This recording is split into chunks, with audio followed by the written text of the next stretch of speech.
Γεια χαρά σε όλους και καλώς ήρθατε σε άλλο ένα νέο βίντεο του καναλιού. Αυτό το βίντεο το κάνω εκτάκτος γιατί είχα ένα συμβάν με το DJI Mini 5 Pro. Όπως βλέπετε η ώρα είναι πάρα πολύ κακή, ο ήλιος είναι από πάνω μέσα στα μάτια μου, αλλά έπρεπε οπωσδήποτε να το κάνω για να βγάλουμε την πληροφορία προς τα έξω.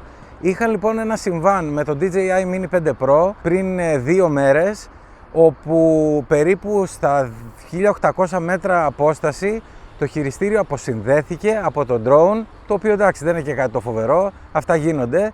Ξανασυνδέθηκε, αποσυνδέθηκε άλλη μια φορά, βγάζοντας και κάτι περίεργα μηνύματα όπως Goggles not available for this drone, incompatibility και κάτι τέτοια κουλά στο RC2 όλα αυτά.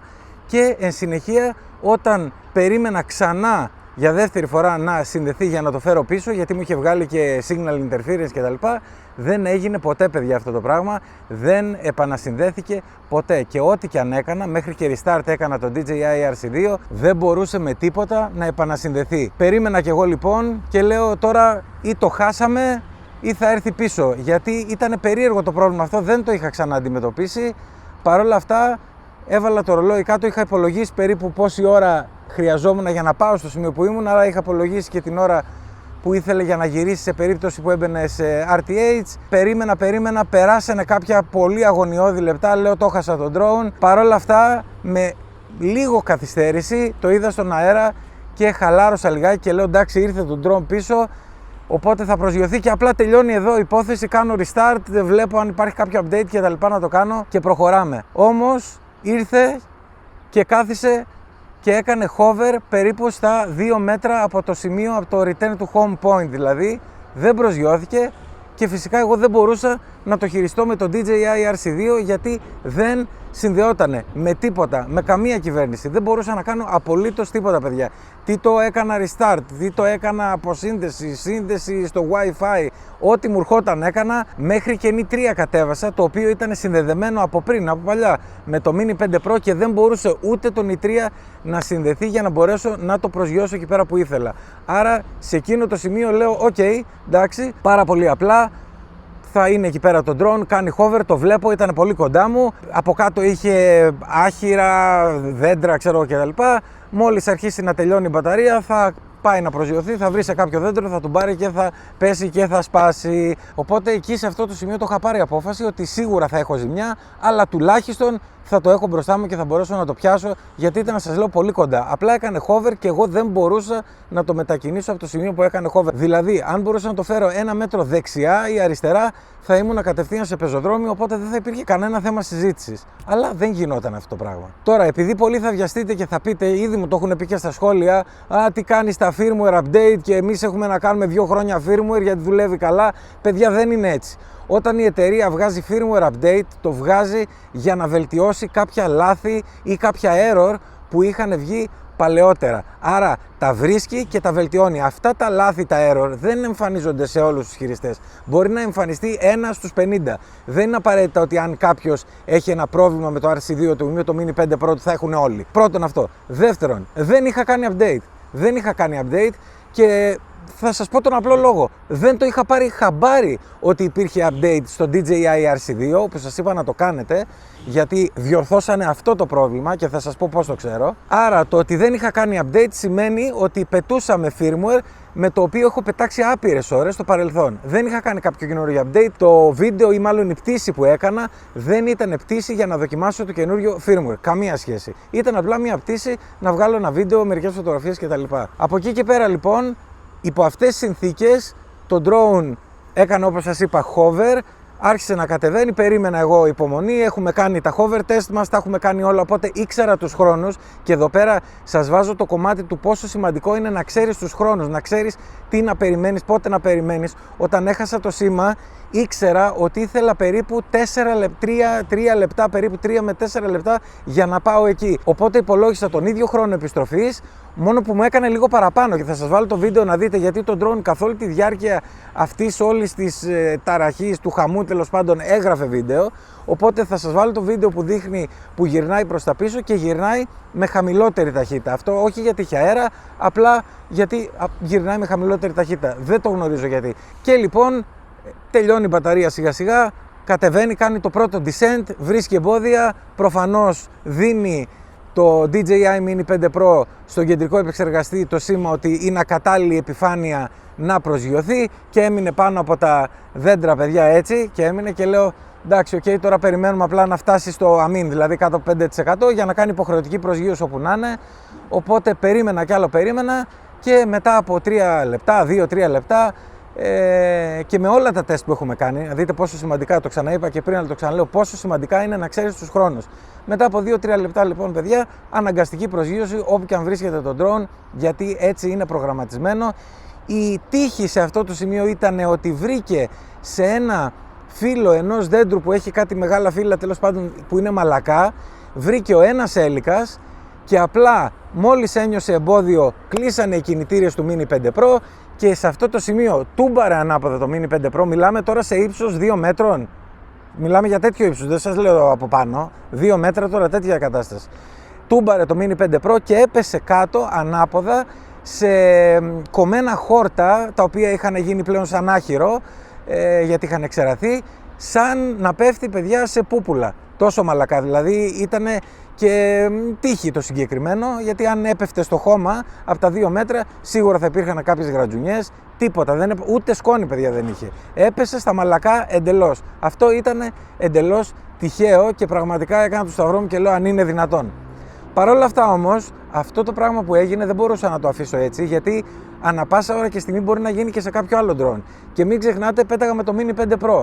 Πες, το Mini 5 Pro το χάνεις. Οκ, στεναχωριέσαι, κάνεις ράνεις, τι να κάνω, τι είναι αυτό, τι το ένα, πας με DJI, προσπαθείς να κάνεις ό,τι μπορείς και προχωράς. Αν πετούσα, παιδιά, με το Mavic 4 Pro, το οποίο drone είναι πολύ πιο ακριβό και είναι και πολύ πιο βαρύ, αν έπεφτε από την ίδια απόσταση, δηλαδή περίπου από το 1,5 μέτρο, στο Mavic 4 Pro θα είχα ζημιά, γιατί το Mavic 4 Pro είναι πολύ βαρύ, έτσι. Το Mini 5 Pro είναι πούπουλο, άρα δεν έχει κόντρα στα πλαστικά του, απλά έπεσε και ακούμπησε στα άχυρα. Το Mavic 4 Pro αν έπεφτε θα πάθαινε ζημιά, γιατί είναι πολύ πιο βαρύ, δεν συγκρίνεται. Άρα πρέπει οπωσδήποτε να μάθω για ποιο λόγο συνέβη αυτό το πράγμα. Επικοινώνησα απευθείας με DJI, κατέβασα το log και από τον drone, το οποίο δεν το βλέπουμε απευθείας από το χειριστήριο. Κατέβασα το log φυσικά και από το RC2. Το log από το RC2 δεν μου έδειξε κάτι περίεργο, απλά μου έδειξε ότι έχασε το drone το σήμα και μπήκε σε return to home και απλά μετά δεν ξανασυνδέθηκε ποτέ. Αυτό. Και μετά έδειξε κάτι άλλο. Όχι, δεν έδειξε κάτι άλλο. Τώρα, το log από το drone δεν μπορώ να το διαβάσω, γιατί είναι encrypted από την DJI και το διαβάζει μόνο η DJI. Παρ' όλα αυτά, το έχω το αρχείο, μήπως και κάποια στιγμή μπορέσω και το διαβάσω. Όπως σας είχα πει και πριν, επικοινώνησα απευθείας με την DJI και η DJI μου είπε ότι πρέπει το drone να γυρίσει πίσω παρόλο που δεν έχει καμία ζημιά, για να ελεγχθεί, έτσι ώστε να μπορούμε, αυτό μου είπανε συγκεκριμένα, να μπορούμε να σας εγγυηθούμε ασφαλείς πτήσεις. Τους λέω, ok, μπορείτε να μου πείτε γιατί συνέβη αυτό το πράγμα. Μου λέει πρέπει να γυρίσει πίσω. Είναι κάθετη σε αυτά τα πράγματα, να ξέρετε, γενικότερα, και δεν πρέπει να τους λέμε εντάξει, έλα μωρέ, δεν έπαθε τίποτα, ειδικά σε τέτοια περίπτωση, γιατί άλλη μια φορά θυμάστε στο hover test είχε ακουμπήσει ο έλικας λίγο στην πλάκα κάτω, στο πεζοδρόμιο και γρατζουνίστηκε. Εντάξει, εκεί πέρα δεν το συζητάμε, αλλάζει τον έλικα και τελείωσε. Αλλά στο συγκεκριμένο που είχαμε ένα ολόκληρο πρόβλημα που κατέληξε σε αυτό το πράγμα, πρέπει να φύγει, παιδιά, πίσω. Άρα έτσι και έκανα, το μάζεψα, τους ρώτησα τι πρέπει να στείλω μαζί με τον drone. Μου είπανε πρέπει να τα στείλετε όλα, φύγε εσύ από εδώ, πρέπει να τα στείλετε όλα, δηλαδή χειριστήριο, μπαταρίες, παιδιά, όλα. Όλο το drone έστειλα μαζί με τη θήκη. Έχω το Fly More Combo, το ξέρετε. Έστειλα όλο όπως είναι πακέτο. Πρέπει να τα στείλετε όλα, γιατί πρέπει να ελεγχθούν όλα. Τώρα, τι θα γίνει? Εγώ πιστεύω ότι η DJI πάρα πολύ απλά, γιατί βλέπουν και το ιστορικό του κάθε πελάτη, θα δουν το ιστορικό, θα δουν και τα δεδομένα από το drone, όχι από την εφαρμογή.